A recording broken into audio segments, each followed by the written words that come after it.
Sacred Sites with Steve Ray, here on Morning Joy, where truth matters. Where are we at today? Well, the Sea of Galilee.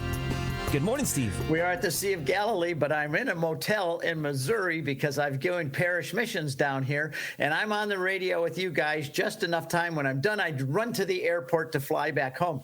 But you guys are important, so wherever I am, I'm going to do this show. Yes, but I'm going to take you now to the Sea of Galilee because last time I did an introduction to the Sea of Galilee, the size of it and everything. But today we're going to do something unusual. I'm a runner. I used to be. I had both my knees replaced, so I'm a cyborg now. I've got titanium knees, and so I can't run anymore. But boy, I have fond memories. I've run all over Israel. I've run from Nazareth to Cana and back. I've run up Mount Tabor, the Transfiguration, and down. So I want to take you today on one of my favorite runs, but it actually is divided into 5 sections around the Sea of Galilee. It's 33 miles around. That's how old Jesus was when he died. That's how you'll never forget.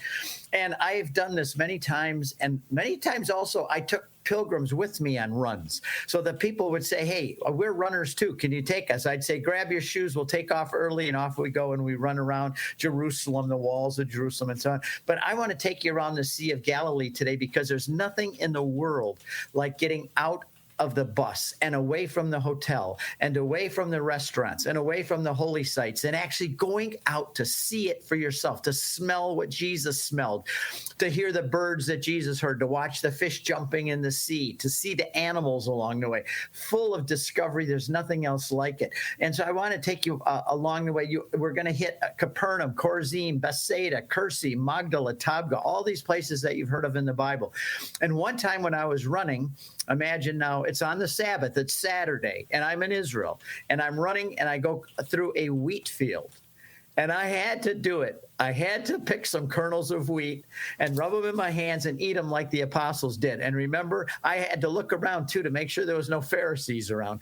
But, remember Jesus, he would get in trouble because they were going through the wheat fields, and they'd rub the grains, they'd pick it off, and they'd eat the grain. And they got in trouble for that because it was the Sabbath. And actually, by coincidence, it was the Sabbath that I was running through this wheat field.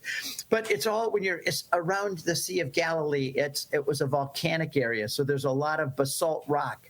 And you could see rocks everywhere. And you think of Jesus talking about the sower went out to sow and his seed fell among the rocks.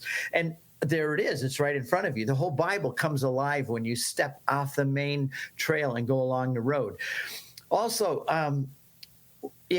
when you run around the Sea of Galilee, we go across the Jordan River twice because the Jordan River is coming into the Sea of Galilee and the north, and it goes out at the south. So as you run around, you cross the Sea of Galilee twice.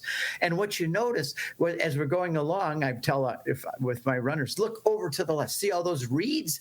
The sea is just covered with these big reeds. And by the way, I jokingly say we're about ready to cross the Mississippi of Israel. And people are thinking the Jordan River, because it's so famous, it's got to be this big, huge river like the Mississippi or something, but it's not. I could take a little stone and throw it across the river. You could almost jump across it sometimes when it's dry. But there's these reeds everywhere. And I say, do you remember where it talks about reeds in the Bible? And sure enough, Matthew 11 says, Jesus said, what did you go down in the wilderness to see? A reed shaken by the wind? And what did you go to see? A prophet? I tell you, he's more than a prophet. He's not a reed. And those reeds are everywhere along the Jordan River as we go across. And then all of a sudden we come and we see, I was running along one time and all of a sudden there's a viper on the road. These guys have these fangs.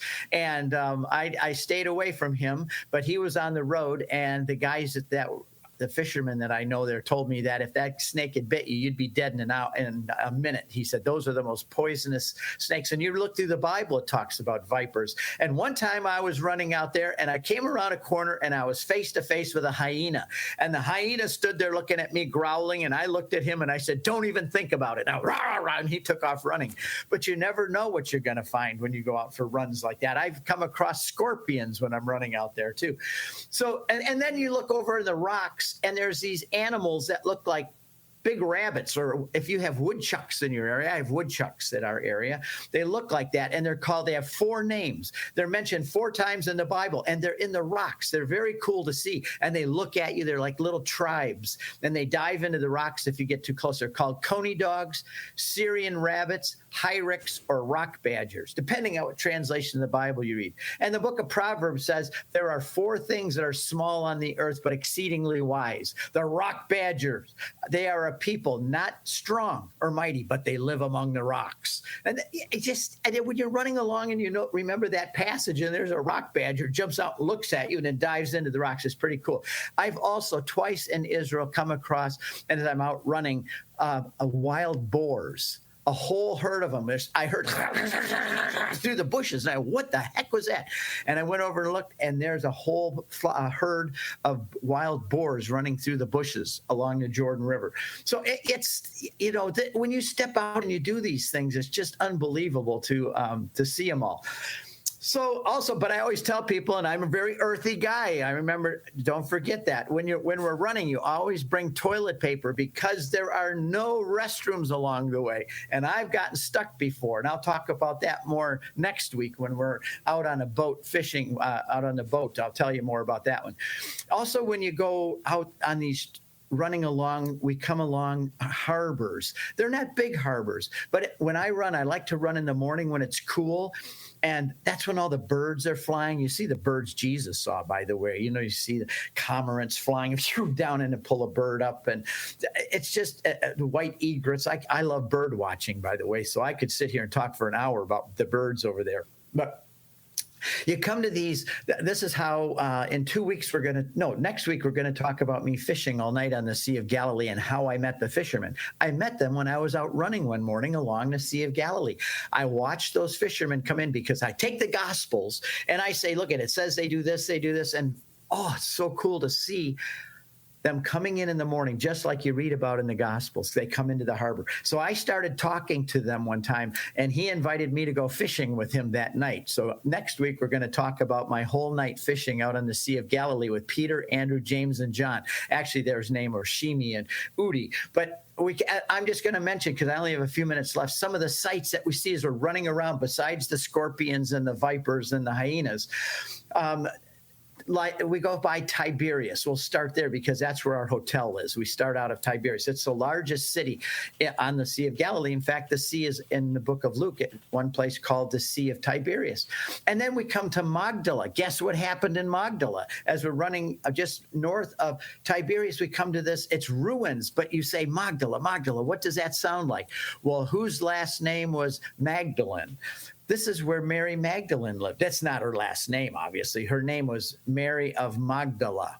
And you run past this place and you see there's part of a road as we run by, and it's an ancient road, 2,000 years old. You can still see it. It's called the Via Maris, the way by the sea. And this is the way all the travelers came when they went along the Sea of Galilee. And then we come to Capernaum too, because that's where Jesus lived. And that way of the sea, you can see that road too, going right through Capernaum. And there's actually a mile marker there that shows how far you are away from Rome. When you see that mile marker, it tells you how many miles it is to Rome from there if you stay on the Via Maris, which is a Roman road. We come to the plains of Gennesaret, all banana trees today. Back in those days, it was probably olive trees. And then we come to Tabga. That's a fancy word. It's heptapagon is the word, and it means 7 springs, the Greek word. And there, along the shore there are 7 hot springs, and that's where the guys go fishing, because the Amnon fish, which you want to catch, they come to the warm water. It's warm springs. So they come there because they like the warm water to spawn. So when you go see the fishermen, they're usually around that area. It's called Tabga, but that's also where Jesus multiplied loaves and fish. So when we're there, we're going to show you the church that was actually from the 1st century built there, and show you the table. We'll go there again on a special whole day, but there's the rock where Jesus made the loaves and fish for them. It's really cool. Mount of Beatitudes is next. You look up and you see the church, and the hillside is kind of like a theater, and you can understand Jesus standing down below speaking, and the people, 20,000 of them sitting. It's like being at a theater, and the breeze from the sea carries his voice up onto the. I've been on the Mount of Beatitudes at night, and I can hear the fishermen talking out in the middle of the sea in their normal voice, because the breeze carries their voice up, and that's how Jesus could be heard. He spoke like that, and everybody could hear him. It was like a theater. And then Bethsaida, where Peter, Andrew, and Philip were born. We just cross over the Jordan River and we see Bethsaida, that means house of the fishermen. And they've got hooks and weights and all kinds of fishing stuff there. That's where Peter, Andrew, and Philip were from. Can you imagine going along and seeing the sign Bethsaida and knowing that right there is where Peter was born and raised? That's where he learned how to fish. Then we go to, I found when I was running one time, oh man, I'm running out of time. When I'm always running out of time when I'm running, too. Running out of time, running out of running. Anyway, I found the second site where Jesus multiplied loaves and fish. He did it twice, and I found it. Nobody, even our guide, didn't know where it was, but I found it when I was running around. Then we hit Kursi and Hippos and En-Gev and the Jordan River again and back to Tiberias. So there I just took you on a run all the way around the Sea of Galilee, and I hope that you enjoyed it and kind of got a sense of it like I did. Sacred Sites with Steve Ray is heard live every Monday on the Guadalupe Radio Network program Morning Joy, hosted by Keith Downey. For more authentic Catholic content, go to grnonline.com/joy.